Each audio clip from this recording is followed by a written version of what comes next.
Hello అండి, నమస్తే. నేను లలిత. నేను ఈరోజు కాబులి శనగలు కూడా చేస్తున్నానండి. దానికోసం శనగల్ని రాత్రి నానబెట్టుకున్నానండి. ఒక బౌల్లో శనగలేసి దానికి సరిపడా నీళ్ళు పోసి మూత పెట్టి పక్కన పెట్టుకున్నానండి. పొద్దున వరకు శనగలు నాని ఇలా అయినాయండి. వీటిని మనం కుక్కర్లో వేసుకొని ఉడకబెట్టుకోవాలండి. కుక్కర్ తీసుకొని అందులో వేసి సరిపడా నీళ్ళు పోసి కొంచెం సాల్ట్ కూడా వేసి ఒక 2-3 విజిల్ వచ్చాక ఉడకబెట్టాలండి.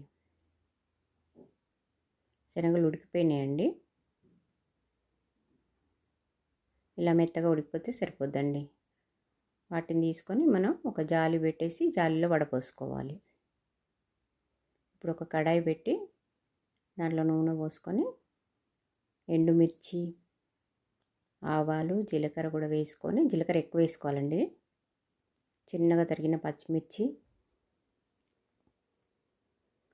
సన్నగా తరిగిన ఉల్లిపాయలు కూడా ఎక్కువ ఉల్లిపాయలు వేసుకోవాలండి. ఒక పెద్ద ఉల్లిపాయ, సన్నగా తరిగిన ఉల్లిపాయ, కరివేపాకు కూడా వేసుకొని చక్కగా వాటిని ఫ్రై చేయాలండి ఉల్లిపాయలని. ఇప్పుడు కొంచెం అల్లం పేస్ట్ కూడా వేసుకొని దాన్ని కూడా ఫ్రై చేసి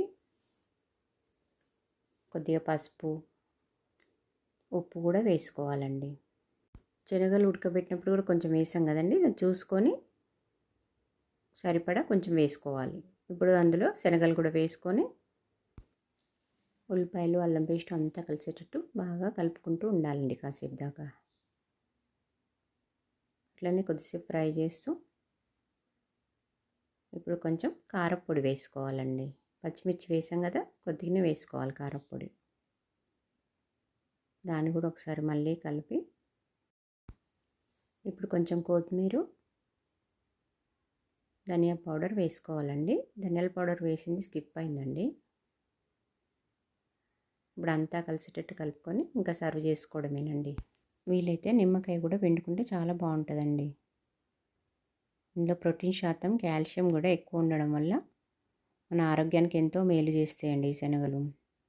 రోజు కాసిన్ని శనగల్ని నానబెట్టుకొని కానీ ఉడకబెట్టుకొని కానీ తినడం వల్ల మన బాడీలో ఇమ్యూనిటీ కూడా బాగా పెరుగుతుంది.